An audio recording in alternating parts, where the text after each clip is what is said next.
नमस्कार दोस्तों, agree health jet institute सूरत के डिजिटल प्लेटफॉर्म पर आपका हार्दिक स्वागत है। दोस्तों, आज हमारा जो लेक्चर है वो रहेगा अक्षांश और देशांतर।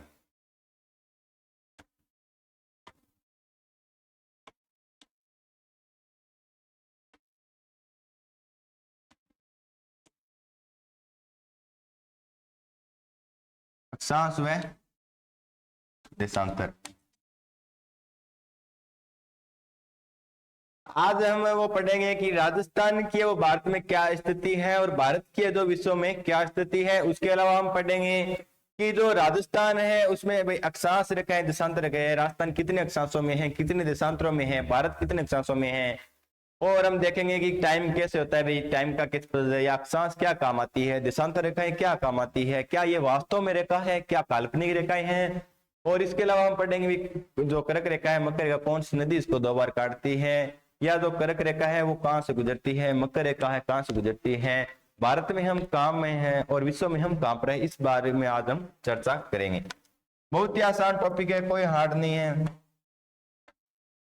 देखिए, ये ग्लोब है। ग्लोब का मतलब होता है भी कोई भी, अगर जैसे पृथ्वी है, पृथ्वी की संरचना है, उसको हम अगर कोई मानचित्र में या कागज में या किसी आकृति पर हम चिपका लें, फिर हम उसको पास में रख सकते हैं। या कई बार आपने देखा कि यूनिवर्सिटी के आगे बड़े ग्लोब लगे होते हैं, कई बार हम देखते हैं छोटा ग्लोब होता है जिसको हम जेब में रख सकते हैं, तो वो ग्लोब होता है।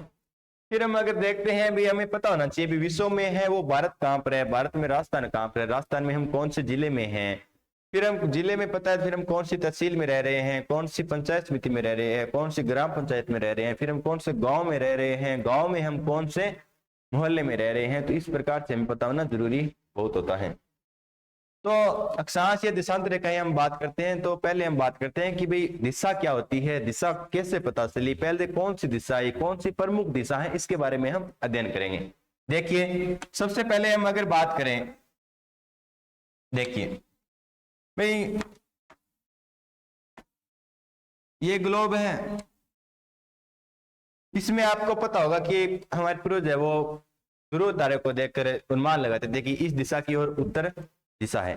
ध्रुव तारे को लगा के उन्होंने जैसे जैसे अनुभव किया कि ये उत्तर दिशा है, उसके बाद वैज्ञानिकों ने शोध किया और उसके बाद उन्हें पता लगाया कि उत्तर दिशा ये ध्रुव तारा है, उस साइड उत्तर दिशा है। और फिर उन्होंने पता लगाया कि दक्षिण दिशा है, फिर इधर पश्चिम है और इधर पूर्व है। कई बार पश्चिम और पूर्व में बहुत कंफ्यूजन होती है, तो याद रख लेना पप्पू, पश्चिम और पूर्व, उत्तर और दक्षिण दिशा। फिर उत्तर और दक्षिण, एक बार आरपीएस ने क्वेश्चन पूछा था कि इन दिशाओं में से सबसे प्रमुख दिशा कौन सी है, इन दिशाओं में से प्रमुख दिशा कौन सी है, तो आप कहोगे कि पूर्व दिशा है वो क्या है, प्रमुख दिशा है। हालांकि आपका उत्तर वो गलत है। क्यों गलत है? क्योंकि आप बोल रहे हो कि पूर्व में सूर्य उदय होते हैं, वो कहां पर होता है, पूर्व में होता है। लेकिन जो अगर आप देखोगे, मैंने अगर आपको बोल दिया कि राजस्थान है, और राजस्थान में जो मैंने आपको बोल दिया भाई, जैसे आप देखोगे कि ये राजस्थान है, राजस्थान है, और राजस्थान में मैंने आपको बोल दिया कि बीकानेर है, ये कौन सी दिशा में, तो आप बोलोगे ये उत्तर, ये दक्षिण, ये पश्चिम और ये पूर्व। तो आप इसमें क्या बोलोगे भाई, जो बीकानेर है वो राजस्थान में उत्तर और पश्चिम दिशा में, कौन सी दिशा में, उत्तर और पश्चिम में। इसी प्रकार मैंने आपको पूछा कि सीकर है, दो भाई सीकर है वो कौन सी दिशा में, ये बीकानेर आ गया। अब मैंने आपको पूछ लिया सीकर कौन सी दिशा में, तो आप क्या बोलोगे, उत्तर और पूर्व में। आप ऐसा तो नहीं बोलोगे भाई पूर्व और उत्तर में है। तो सबसे जो प्रमुख दिशा होती है, चारों में से सबसे प्रमुख दिशा होती है वो कौन सी होती है, उत्तर दिशा होती है। एक नंबर। फिर हम बात कर रहे थे कि ग्लोब में जो विश्व में भारत की क्या स्थिति है, फिर हम चर्चा करेंगे कि भारत में राजस्थान की क्या स्थिति है। देखिए, सबसे पहले अक्षांश और देशांतर। कई बार तो इसमें कंफ्यूजन रहती है कि अक्षांश क्या है, देशांतर क्या है, यानी कौन सी रेखा अक्षांश है, कौन सी रेखा देशांतर है। एक बात मैं आपको पहले ही बता देता हूं कि अक्षांश और देशांतर रेखा ये वास्तव में रेखाएं नहीं, ये काल्पनिक रेखाएं होती हैं, इससे अनुमानित लगाया जाता है। फिर हम चर्चा करेंगे कि अक्षांश रेखाएं क्या काम आती है, देशांतर रेखाएं क्या काम आती है। देखिए, पहले हम अक्षांश के आधार पर विश्व में जो भारत की स्थिति देखते हैं। अक्षांश आप कैसे नाम लिखोगे, ऐसे अक्षांश लिखोगे, तो जो भी ये रेखाएं हैं ये अक्षांश रेखाएं होंगी। यानी कि अगर मैं आपको ऐसा बोलूं कि पश्चिम से पूर्व से पश्चिम तक मिलाकर खींची गई रेखाएं वो कौन सी होगी, अक्षांश रेखाएं होगी। यानी ये जो रेखाएं ये कौन सी होगी, ऐसे आप पता लगे ऐसे लिखा जाता है तो कौन सी रेखाएं हो जाएगी, अक्षांश रेखाएं हो जाएगी। ठीक है, एक नंबर कर। तो अगर मैं इसको यानी एक सेव लिया मैंने और सेव को अगर मैंने जैसे ये सेव है और सेव को मैंने अगर इसको चाकू से ऐसे काटा तो ये दो बराबर भागों में बंटेगा। अगर मैं इस प्रकार से काट रहा हूं तो भी दो भागों में कटेगा। इसी प्रकार ग्लोब है, पृथ्वी है, पृथ्वी को अगर मैंने इस तरह से बीच में से काटा तो ये दो बन गए भी, एक ऊपर और एक नीचे, समान दो समान बराबर भागों में बंट गए। समान दो बराबर भागों में बंटी तो इसको क्या बोलते हैं, भू जो है पर्यायवाची हो पृथ्वी का, भू भूमि, मध्य का मतलब होता है बीच में से, यानी कि मैंने इसको इस प्रकार से काटा कि दो भागों में बंट गई। दूसरा इसका नाम होता है वो होता है विषुवत रेखा। क्या नाम होता है भाई, विषुवत रेखा। विषुवत का भी ये अर्थ होता है विषुवत रेखा, यानी पृथ्वी या ग्लोब को दो समान बराबर भागों में बांटा। ये जो होती है ये क्या होती है भाई, 0 डिग्री होती है, 0 डिग्री होती है। तो ये जो रेखाएं हैं ये कौन सी रेखाएं हैं भाई, अक्षांश रेखाएं हैं। कौन सी रेखाएं हैं, अक्षांश रेखाएं। ये जो रेखाएं हैं ये अक्षांश रेखाएं हैं। अगर आपको पता होगा कि उत्तर दिशा है और ये पूर्व दिशा है, तो राजस्थान है या भारत है, पहले हम भारत की, क्योंकि भारत विश्व में भारत की बात करेंगे तो राजस्थान का हमें पता चल जाएगा। यहां पर भारत है भाई, यहां पर क्या है, भारत है। आपको पता चल रहा है अगर मैं अक्षांश की स्थिति पता करूं, अगर मैं आपको बोलूं कि भारत है वो विश्व में अक्षांश के आधार पर कौन सी ग्लोब में आएगा, ग्लोब में पूछूं तो आप क्या बोलोगे, उत्तरी गोलार्ध में। क्योंकि ये अभी मैंने अब की उत्तर पूर्व नहीं, क्योंकि मैंने अभी इसको अक्षांश से ही काटा है। मैंने इसको अगर मैं इसको देशांतर से भी काट दूंगा तब आप बोलोगे उत्तर पूर्व में आता है। हालांकि मैं आपको ये पूछ रहा हूं कि जो भारत है वो विश्व में कौन से गोलार्ध में आता है, तो आप इसका क्या बोलोगे, उत्तरी गोलार्ध में। क्या बोलोगे, उत्तरी गोलार्ध। ये क्या भाई, उत्तरी गोलार्ध है। ये नीचे वाला ये कौन सा है, दक्षिणी गोलार्ध है। आप बताइए क्या ये अब भारत है वो दक्षिणी गोलार्ध में आएगा, नहीं, क्योंकि जो भारत है वो क्या है, उत्तरी गोलार्ध में ही सीमित है। अगर मैं आपको दोबारा इसी बात को फिर आगे लेके जाऊं, फिर मैं आपको बोलूं कि ये क्या है, पृथ्वी है, इसको मैं देशांतर, अब देशांतर रेखाएं कौन सी होती है, तो आप देखिए देशांतर है वो कैसे लिखा जाता है भाई, द कैसे लिखा जाता है, ऐसे लिखा जाता है ना। तो ये जो रेखाएं हैं, यानी मैं इसको बीच में से काटूंगा, ये कौन सी है, देशांतर रेखाएं होंगी। यानी अगर हम यूं जाने कि ये जो रेखाएं हैं ये कौन सी है भाई, देशांतर रेखाएं हैं।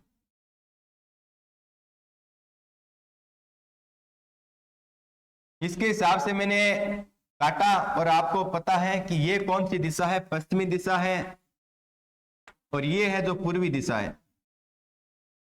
भारत की आपको स्थिति पता है कि भारत है वो विश्व में यहां पर है, तो आपको पता है कि भारत है वो कौन से गोलार्ध में आएगा। मैं गोलार्ध के हिसाब से पूछ रहा हूं आपको या देशांतर के हिसाब से पूछ रहा हूं। अगर मैं आपको पूछूं कि विश्व के सापेक्ष स्थिति कौन सी, तो अलग हो जाएगी, क्योंकि मैं आपको अभी तक ये पूछ रहा हूं कि या तो आप देशांतर के हिसाब से या गोलार्ध के हिसाब से पूछ रहा हूं। क्योंकि मैंने अभी इसको अगर मैं अक्षांश से काटा तब आपको पता है कौन से गोलार्ध में था, उत्तरी गोलार्ध में था।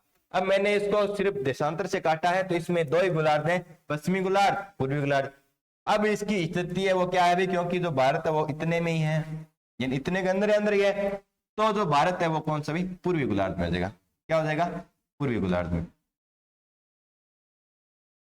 पूर्वी गोलार्ध में। और ये इधर वाला कौन सा भी, पश्चिमी गोलार्ध, पश्चिमी गोलार्ध। ये तो मैंने बात की अक्षांश और देशांतर, यानी कि अगर मैं आपको पूछूं कि अक्षांश के हिसाब से राजस्थान या भारत की स्थिति क्या है, तो आप बोलोगे उत्तरी गोलार्ध में। अगर मैं आपको देशांतर के हिसाब से पूछूं कि भारत की विश्व में स्थिति क्या है या कौन से गोलार्ध में है, तो आप बताओगे पूर्वी गोलार्ध में।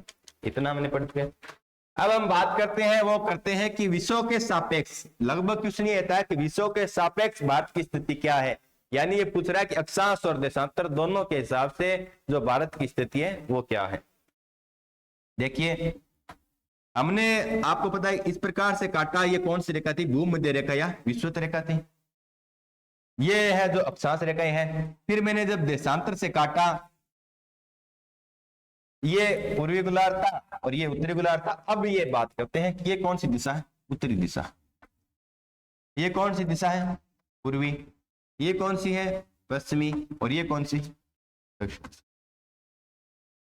अब आप देखोगे तो भारत है वो कहाँ है, यहाँ पर है। भारत तो यहीं पर है, लेकिन थोड़ी थोड़ी स्थिति चेंज हो रही है। भारत है वो विश्व में कौन सी दिशा में है, या विश्व के सापेक्ष भारत की स्थिति क्या है, तो आप देखोगे कि भारत है वो उत्तर और पूर्वी दिशा में है। तो अब मैं आपको अगर ये पूछूं कि भारत की, मैं आपको अगर क्वेश्चन दूं कि भारत की लगभग 99% ये पुस्तक भारत की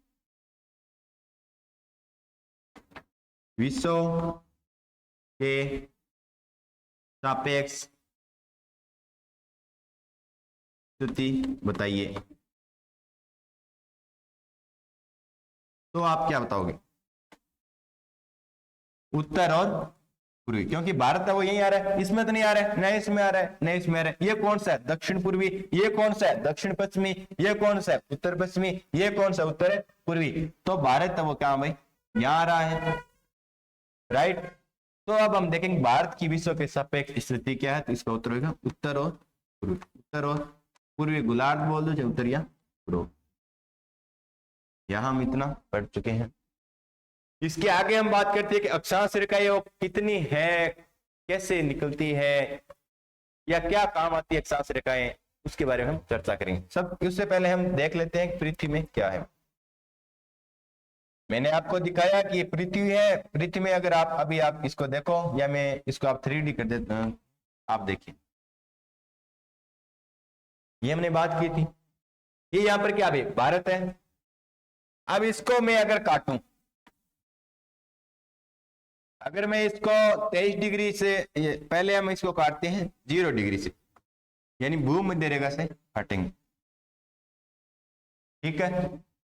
फिर हमने उसको काटा 23 डिग्री से, यानी कर्क रेखा से जो बोलते हैं। फिर हम इसको काटेंगे 23 डिग्री दक्षिण से। तो ये कौन सी रेखा है भाई,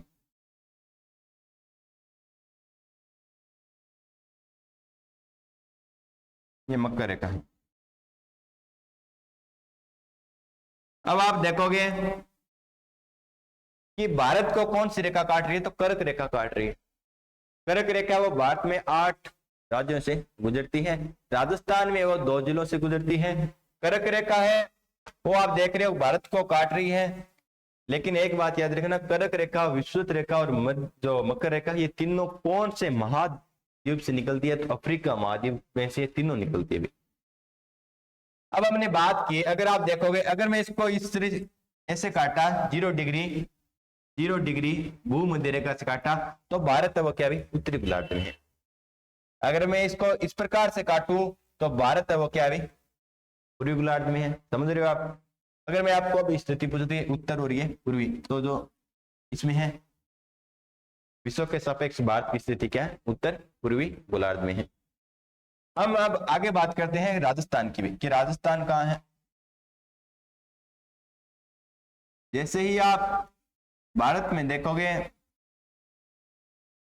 यहां पर क्या है भाई, राजस्थान है। ये कौन सी दिशा है, उत्तर। ये कौन सी है, पश्चिम। ये कौन सी है, पूर्व। तो जो भारत में जो राजस्थान की स्थिति है वो क्या है भाई, ऐसे आप काटोगे, ऐसे काटोगे तो क्या है भाई, उत्तर पश्चिमी। भारत में राजस्थान की स्थिति, भारत में राजस्थान की स्थिति क्या है भाई,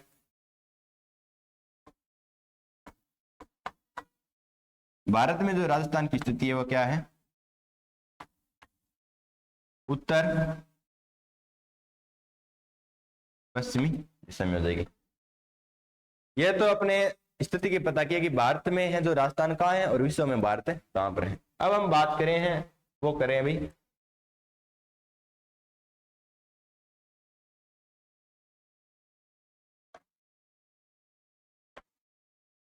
कि अक्षांश रेखाएं क्या है और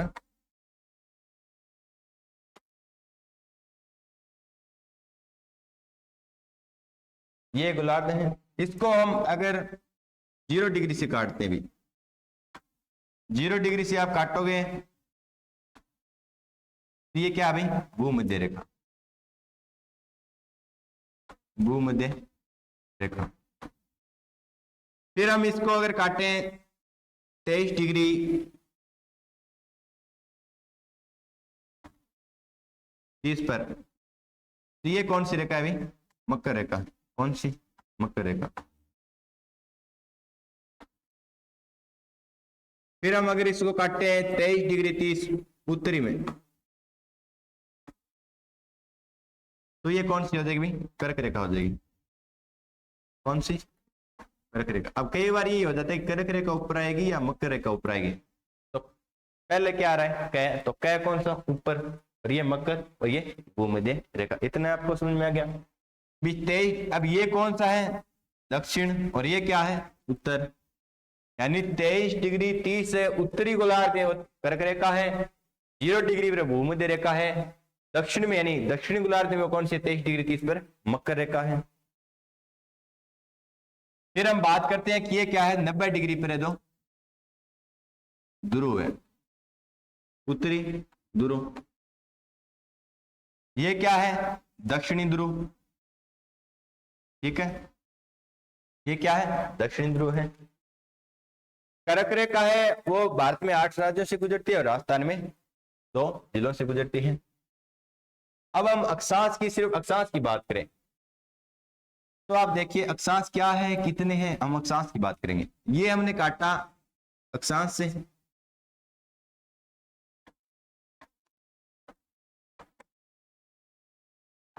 अक्षांश से काटा। देखिए पूर्व से पश्चिम तक मिलाकर खींची गई रेखा को अक्षांश कहते हैं, अक्षांश की परिभाषा होगी। फिर हम देखें तो ये कौन सी भी अक्षांश होगी, सिर्फ ये अक्षांश है। दो अक्षांशों के बीच की दूरी, दो अक्षांशों के बीच की दूरी, अगर किसने पूछ ले दो अक्षांशों के बीच की दूरी कितनी होती है, तो 111.13 किलोमीटर होती है। किलोमीटर में देखो, यानी एक अक्षांश और ये अक्षांश है, इन दोनों के बीच की दूरी वो कितने, 111.13 किलोमीटर है। फिर हम बात करें कि दो अक्षांशों के बीच का क्षेत्र क्या कहलाता है। अगर किसने पूछ ले कि दो अक्षांशों के बीच का क्षेत्र है वो क्या कहलाता है, दो अक्षांशों के बीच के क्षेत्र को क्या कहेंगे, कटिबंध कहेंगे भी। क्या कहेंगे, कटिबंध। आपको जैसे पता है भी क्या बोलते हैं, उष्ण कटिबंध है, ये उपोष्ण कटिबंध है, ये शीतोष्ण कटिबंध है। तो क्या होते हैं, यानी कि 0 डिग्री, अब देखिए 0 डिग्री से लेकर 23 डिग्री 30 तक उत्तरी में, 0 डिग्री से लेकर 23 डिग्री 30 दक्षिणी तक, ये जो क्षेत्र है, ये जो क्षेत्र है वो कौन सा है, आपको पता है, उपोष्ण या उष्ण। ठीक है, ये है भाई उपोष्ण कटिबंध है। मैं आपको बता रहा हूं कि दो अक्षांशों के बीच की दूरी 111.13 किलोमीटर है, दो अक्षांशों के बीच का क्षेत्र है वो कटिबंध कहलाता है। उसके अलावा हम देखते हैं कि इनका जो क्षेत्र है कटिबंध है, तो कौन सा कटिबंध है, तो उपोष्ण कटिबंध है। इसके 23 डिग्री 30 उत्तरी से लेकर हम ऊपर जाएंगे तो यहाँ पर क्या आ जाएगा, 66 डिग्री 1/2 भी बोल दो या 30 बोल दो, तो ये जो है ये कौन सा आएगा, शीतोष्ण कटिबंध। कौन सा आ जाएगा, शीतोष्ण कटिबंध।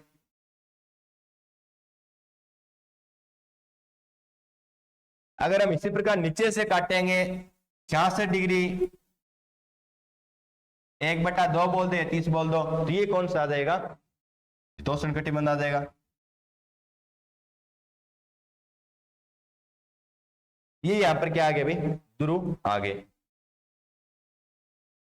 आपने देखा दो अक्षांशों के बीच की दूरी 111.13 किलोमीटर हो गए, इनके बीच का क्षेत्र कटिबंध कहला गया। कटिबंध में आपने देख लिया भी जो 23 डिग्री से नीचे 23 डिग्री तक यानी उत्तरी से दक्षिण तक वो कौन सा, उपोष्ण कटिबंध है। 23 से जो 66 तक वो शीतोष्ण, ऊपर आ जाएगा शीत आ जाता है। फिर हम देखते हैं भी अक्षांश या देशांतर। हमने अब हम बात करें अक्षांश रेखाएं क्या काम आती हैं। देखिए अक्षांश रेखाएं हैं वो जलवायु निर्धारित के काम आती है। अक्षांश रेखाएं, एक मैं आपको पहले बता दूं कि जो भी रेखाएं ये काल्पनिक रेखाएं होती हैं, पृथ्वी पर वास्तव में कोई रेखा नहीं होती है। अगर आप आकर बोल दो कि विषुवत रेखा 0 डिग्री ही कहां से गुजरती है, या कर्क रेखा है बांसवाड़ा में कहां से गुजरी थी, काल्पनिक रेखाएं हैं। अक्षांश रेखाएं वो जलवायु निर्धारित के लिए, क्योंकि मैं आपको बता रहा हूँ दो अक्षांशों के बीच का क्षेत्र कटिबंध कहलाता है। कटिबंध से उपोष्ण है, उष्ण है, शीतोष्ण। अक्षांश रेखाएं हैं ये जलवायु निर्धारित के काम आती है भी।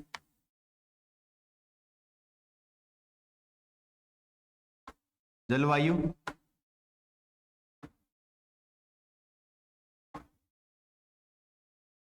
अब आप ऐसे बोल दो कि मैं याद कैसे रखूं, तो देखना कि हवा है या पानी है वो कैसे बहता है भी, ऐसे बहता है। अगर जमीन में हम देखें तो जो पानी है या हवा है कैसे बहते, कैसे बहते हैं। ये जो रेखाएं ये अक्षांश रेखाएं हैं, और ये क्या है भाई, जलवायु निर्धारित काम के लिए आती हैं। इनके मध्य एक बात हम कर चुके हैं। कुल अक्षांश पूछे आपको कितनी है, तो 181 है। कितनी है कुल अक्षांशों की संख्या, कितनी है, 181। ठीक है।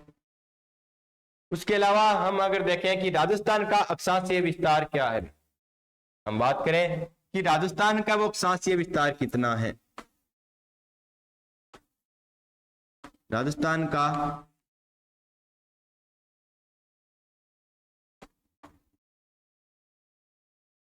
का अक्षांशीय विस्तार कितना है।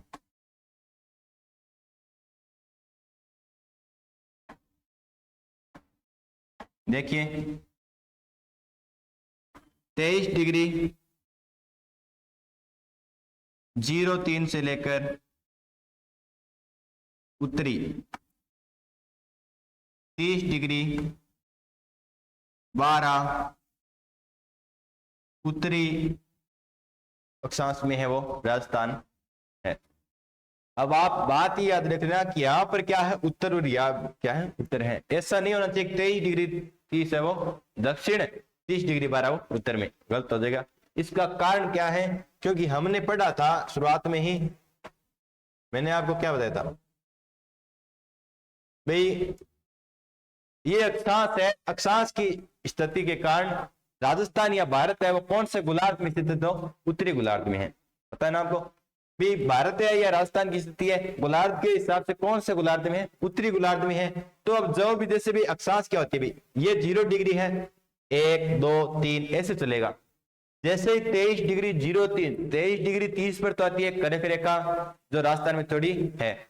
जैसे ही 23°03 रेखा आएगी वो टच होएगी, वो कहाँ होएगी, राजस्थान के सबसे नीचे दक्षिण स्थान में टच होएगी। वहां से राजस्थान की अक्षांश विस्तार में स्थिति स्टार्ट होती है। 30°12 जब ऊपर तक राजस्थान में जाती है तो वहां पर क्या हो जाता है भाई, राजस्थान समाप्त हो जाता है। इस प्रकार से हम कह सकते हैं कि 60°09 अक्षांशों में राजस्थान का क्या भी विस्तार है। देखिए उत्तरी याद रखना। अब उत्तरी क्यों आया आपको पता है भाई, 23°03 उत्तरी से 30°12 उत्तरी तक है। क्यों आया, क्योंकि राजस्थान की या भारत की स्थिति है वो क्या है, गोलार्ध में, उत्तरी गोलार्ध में है। इसी कारण है वो क्या भाई, उत्तरी रहेगा। अब हम देखते हैं कि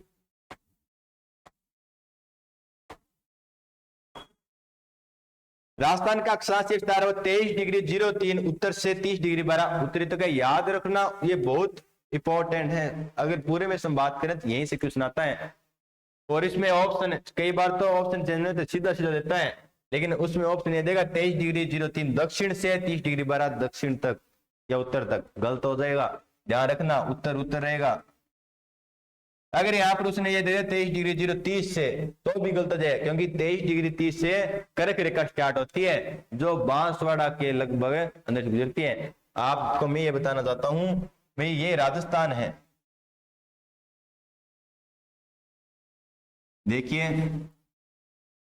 अगर ये राजस्थान है, आप समझने की कोशिश कीजिए कि राजस्थान है। अगर मान लीजिए राजस्थान की स्थिति क्या है, मैं आपको बता रहा हूं कि भारत जो, जैसे ये गोलार्ध है, गोलार्ध में आप अगर देख रहे हो कि यहां से ये जो कौन सी रेखा है, तो भूमध्य रेखा या विषुवत रेखा है जो 0 डिग्री पर है। इसमें भारत है वो यहां पर है, इतना दूर है। जैसे 1 डिग्री 2 डिग्री 3 डिग्री ये ऐसे चलेगी। यहां पर मैंने आपको बताया था कि कर्क रेखा है वो 23 डिग्री 30 पर है, 23 डिग्री 30 पर है। अगर आप देखोगे मैं आपको ये बताना चाहूँ, जैसे ये इस प्रकार से आएगी रेखा, जो रेखा यानी अक्षांश रेखा 23 डिग्री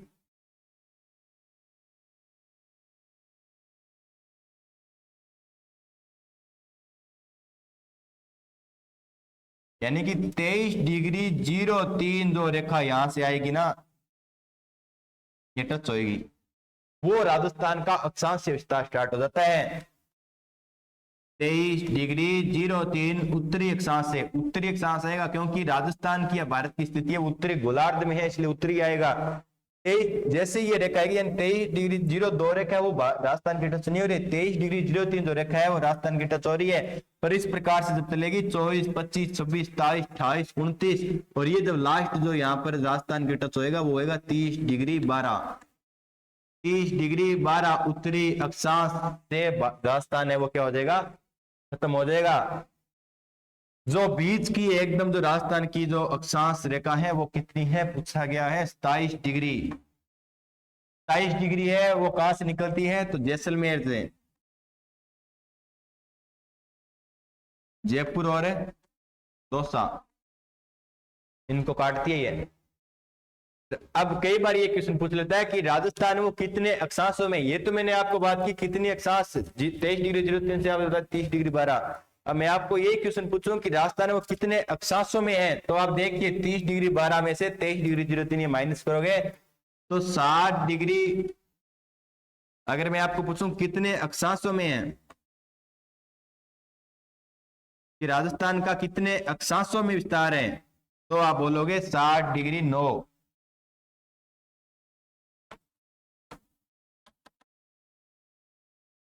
60 डिग्री 9 अक्षांशों में राजस्थान का विस्तार है। समझ गए होंगे। फिर हम उसी प्रकार बात करते हैं कि देशांतर के हिसाब से, मैंने आपको भारत की स्थिति बता दी कि हम देशांतर के हिसाब से इसको काटेंगे तो भारतीय राजस्थान वो पूरी गोलार्ध में आएगा। अब हम जो देशांतर करेंगे तो पूरी गोलार्ध में आएगा, क्योंकि मैंने आपको बता दिया जब मैंने अक्षांश के हिसाब से काटा तो ऊपर वाला उत्तरी गोलार्ध में है, इसके लिए जो भी अक्षांश थे वो उत्तरी में आ रहे थे। अब हम इसको जब काट रहे हैं, ये कौन सी दिशा भी उत्तर, ये कौन सी है दक्षिण, ये कौन सी है पश्चिम, और ये कौन सी है पूर्व। जब हम विश्व को या ग्लोब को देशांतर के हिसाब से काट रहे हैं तो ये कौन सी गोलार्ध में आएगा, पूर्वी गोलार्ध में आएगा, और यहाँ पर क्या इसकी स्थिति है। फिर हमने बात की कि अब हम बात करेंगे कि राजस्थान में वो कितने देशांतरों में है या कौन से देशांतर है वो राजस्थान से गुजरते हैं। आरएस में भी इसके क्वेश्चन आया था, हर कोई भी पेपर हो, कांस्टेबल का हो, एग्रीकल्चर सुपरवाइजर का हो, चाहे कोई भी जीके से रिलेटेड है, इसमें क्वेश्चन जरूर आता है। देखिए ये तो थी, हमने देखा गोलार्ध में स्थिति। अब हम बात करें राजस्थान की।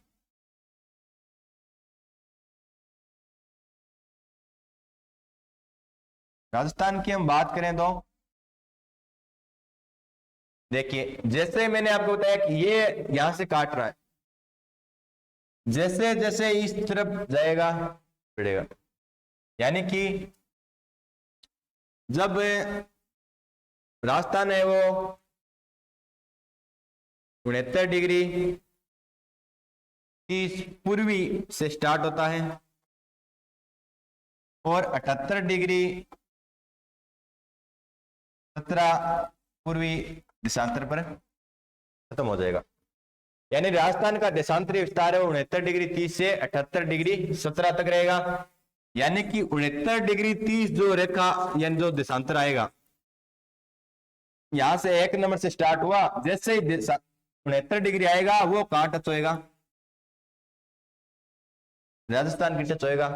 78 डिग्री 17 है वो लास्ट में आएगा, जो इसके राजस्थान के टच होएगा 78 डिग्री 17 तक। यानी 78 डिग्री 18 पर है वो राजस्थान का देशांतरीय विस्तार नहीं है, वो रेखा है आगे और यानी यूपी मध्य प्रदेश से गुजरेगी। 69 डिग्री 30 स्टार्ट हुई। एक बार क्वेश्चन आरएस में पूछा था कि जो 70 डिग्री पूर्वी देशांतर रेखा है वो कहां से गुजरती है राजस्थान में से, तो आपको पता है 69 डिग्री 30 जैसलमेर से टच हो रही है, 70 डिग्री से गुजरेगी, और ये कहां से गुजरेगी जैसलमेर से, कहां से गुजरेगी जैसलमेर से। अगर हम बात करें कि राजस्थान का देशांतरीय विस्तार क्या है। राजस्थान का देशांतरीय विस्तार क्या है? राजस्थान का देशांतरीय विस्तार क्या है? देखिए हम बात कर चुके हैं वैसे तो कि 69 डिग्री पूर्वी से स्टार्ट होता है, 78 डिग्री 17 पूर्वी तक है वो राजस्थान का देशांतरीय विस्तार है। आपको पता है, ये याद रखना, पूर्वी पूर्वी, अक्षांशों में उत्तरी उत्तरी। अगर ये पूछ ले कि राजस्थान वो कितने देशांतरों में, अभी राजस्थान है वो कितने देशांतरों में है, अगर ये क्वेश्चन पूछ ले कि राजस्थान वो कितने देशांतरों में है, तो आपको पता है इसमें से अगर आप माइनस करोगे तो 8 डिग्री 47, 8 डिग्री 47 देशांतरों में राजस्थान का विस्तार है।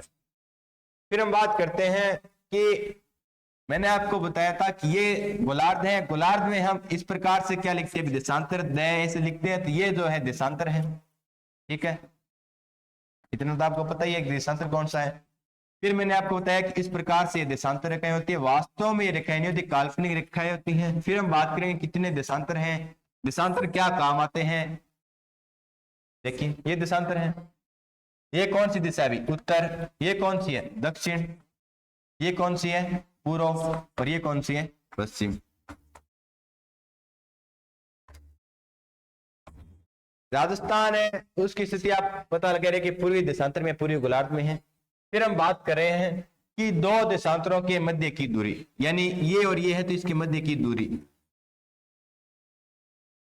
दो देशांतरों के मध्य की दूरी कितनी होती है, 111.32 किलोमीटर। उसकी थी 111.13 किलोमीटर, इसकी 111.32 किलोमीटर। समझ में आ गया। अब उसमें क्या था, यानी कि जब हम अक्षांश से काट रहे थे उसमें क्या था कि दो अक्षांशों के बीच का क्षेत्र था कटिबद्ध। तो अभी क्या बता रहा है कि दो देशांतरों के, क्या बता रहा हूं, दो देशांतरों के मध्य का जो क्षेत्र है उसको क्या कहते हैं, दो देशांतरों के मध्य का क्षेत्र है उसको क्या कहते हैं, गोरे कहते हैं। क्या कहते हैं, गोरे कहते हैं। अब हम अगर बात करें कि देशांतर रेखाएं काम क्या आती है, तो देशांतर रेखाएं वो समय निर्धारण के काम आती है। क्या काम आती है, समय निर्धारण के। देशांतर रेखाएं वो समय निर्धारण के काम आती है, टाइम, यानी कि अगर आपको पता हो, आप जैसे मोबाइल में अगर फंक्शन निकालते हो, टाइम सेट करते हो, भाई मेरी मोबाइल का वो टाइम गलत हो गया, टाइम सेट करना है, वहां पर अगर आप देखोगे तो वहां पर लिखा होता है GMT, GMT और 5:30। इसका मतलब होता है कि हमारा भारत का जो समय है वो GMT से 5.5 घंटा आगे है। यानी जो 82 डिग्री 30 या 82 डिग्री में 1 बोल दूं, 1/2 बोल दूं, ये ग्रीनविच रेखा होती है। कौन सी, ग्रीनविच रेखा।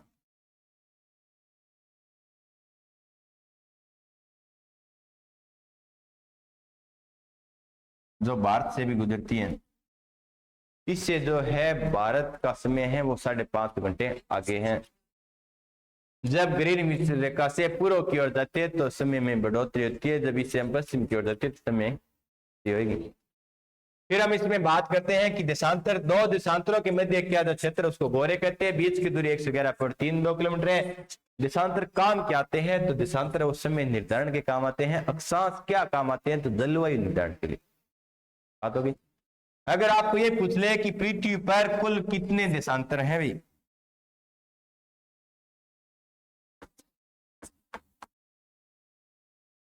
देशांतर कुल कितने हैं, अक्षांश तो थे 181, तो ये कितने हैं 360। अभी कितने हैं 360। ये था देशांतर, ये था अक्षांश। हमने स्थिति का भी जानकारी की। अब आपको अगर पता होगा, कई बार क्वेश्चन ये आता है कि सबसे पहले आपको पता है सूर्य उदय और सूर्यास्त कहाँ होता है, धौलपुर में होता है। सबसे लास्ट में अंतिम में जो सूर्योदय और सूर्यास्त होता है वो कहाँ होता है, जैसलमेर में होता है। कितना टाइम का अंतर रहता है, क्यों रहता है, देखिए पृथ्वी को जो अपने धुरी पर घूमने में 24 घंटे में जो टाइम लगता है, ये पृथ्वी 24 आवर्स में कितनी घूमती है? तो 360 डिग्री घूमती है। कितनी घूमती है अभी? 360 डिग्री घूमती है। अब हम निकाले कि 1 घंटे में पृथ्वी कितनी घूमती है। तो 360/24, काटिए इसको, काटोगे तो आप क्या है 12×24, 12×3=36, फिर आप इसको काटोगे तो 15 डिग्री। यानी कि पृथ्वी वो 1 घंटे में 15 डिग्री घूमेगी और 24 घंटे में 360 डिग्री घूमेगी। अब हम मिनट में निकालते हैं, यानी 1 घंटे में 15 डिग्री घूमी तो 60 मिनट में, यानी 1 घंटे में कितना टाइम हुआ? 60 मिनट। 60 मिनट में है जो पृथ्वी 15 डिग्री घूमती। ठीक है, 1 डिग्री घूमने में कितना टाइम लगा? 1 डिग्री घूमने में कितना टाइम लगा? 60/15, आप इसको काटोगे तो यार्ड्स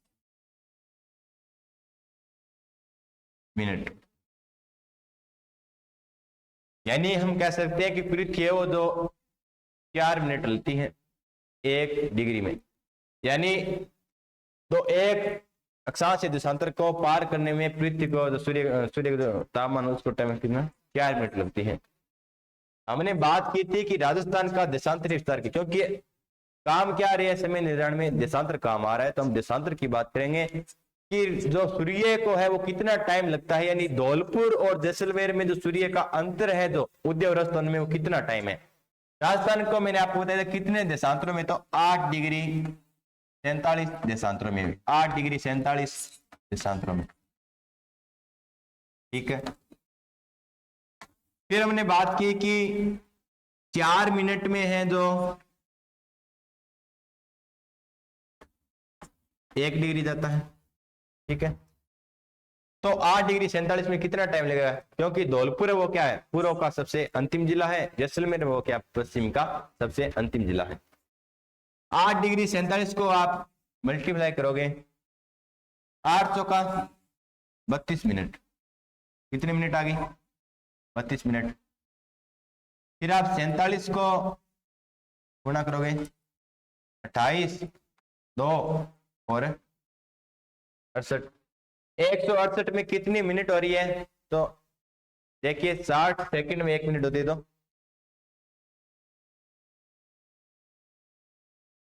इसमें आ जाएगा अपने 6×12 120, 728, 416 और 2 18 हो जाएगा, 188 आएगा। यानी इसको अब यहाँ पर कितने लगेंगे? 88 में हो जाएगा 6×3=18, यानी 3 मिनट और 8 रह जाएगा। तो इसमें टाइम है वो कितना लगेगा? 35 मिनट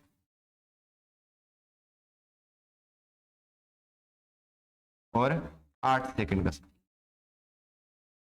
यानी हम यूं कह सकते हैं कि लगभग है वो 36 मिनट, लगभग 36 मिनट। धौलपुर और जैसलमेर में सूर्य उदय और सूर्य अस्त होने में जो समय का अंतर वो कितना रहेगा? 36 मिनट लगभग। यानी अगर धौलपुर में 5 बजे सूर्य उदय हो रहा है तो जो जैसलमेर में है वो क्या टाइम है? 5:36 पर। ये क्वेश्चन आया हुआ है इसलिए मैंने आपको करवाया। ये अपनी थी अक्षांश और देशांतर की। भाई अक्षांश कौन से है, देशांतर कौन से है? अक्षांश के हिसाब से कितने अक्षांशों में राजस्थान का विस्तार है, कितने देशांतरों में है। फिर हम अगर नॉर्मल और देख लेते हैं कि जो सूर्य की कई बार पूछ लेते हैं सूर्य है वो कब कब कहां गुजरेगा। मैंने आपको बताया ये विषुवत रेखा है, ये कर्क रेखा है, ये मकर रेखा। बहुत ही शॉर्ट स्वीट एंड बता रहा हूं। सबसे पहले आपको दिनांक पता होना बहुत जरूरी है। सबसे पहले आपको पता है 21 मार्च को एक होता है। फिर आपको पता है भाई 21 जून, 23 सितंबर और 22 नवंबर। पता है आपको? ये कौन सी रेखा है भाई? कर्क रेखा। ये विषुवत रेखा। ठीक है, ये कौन सी है? मकर रेखा। इनमें से सबसे पहले कौन आ रहा है? 21 मार्च। तो आप याद रखिए 21 मार्च सबसे पहले यहाँ रख लीजिए, 21 मार्च यानी यहाँ पर सबसे पहले 21 मार्च। फिर इनमें से कौन सी आ रही है? 21 जून। तो यहाँ पर क्या आएगी? 21 जून, यानी 21 जून को सूर्य यहाँ लंबवत चमकेगा। फिर इनमें से कौन सा आ रहा है? दोनों में 23 सितंबर। तो आप याद रखिए 23 सितंबर को यहाँ आएगा। फिर कौन सा आ रहा है? 22 दिसंबर को यहाँ। यानी सूर्य है वो 21 मार्च और 23 सितंबर को है वो भूमध्य पर लंबवत चमकेगा। 21 जून को वो कहां चमकेगा? कर्क रेखा पर। और 22 दिसंबर को वो कहां चमकेगा? भाई मकर रेखा पर चमकेगा। गर्मियों में क्या होता है? दिन सबसे बड़े, तो जब 21 मार्च यानी सॉरी 21 जून का वो क्या आएगा? सबसे बड़ा दिन और सबसे छोटी रात। सर्दियों में क्या होता है? छोटे दिन, तो यहाँ पर छोटे दिन और बड़ी रात। ठीक है दोस्तों, आपको कैसा लगा आप जरूर बताइए। एग्री हब जेट इंस्टीट्यूट सूत्रगढ़ में आप एक बार जरूर विजिट करें, बहुत ही शानदार तैयारी की जाती है। जय हिंद।